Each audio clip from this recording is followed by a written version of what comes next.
You know the story of Alexander the Great and the thief.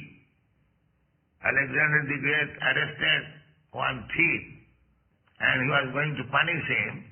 The thief pleaded, "Sir, you are going to punish me, but what is the difference between you and me?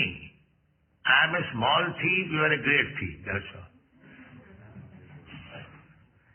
You are, by force, occupying others' kingdom, and you have no right, but because you are strong, somehow or other you have got the opportunity, and you are conquering country after country, country after country.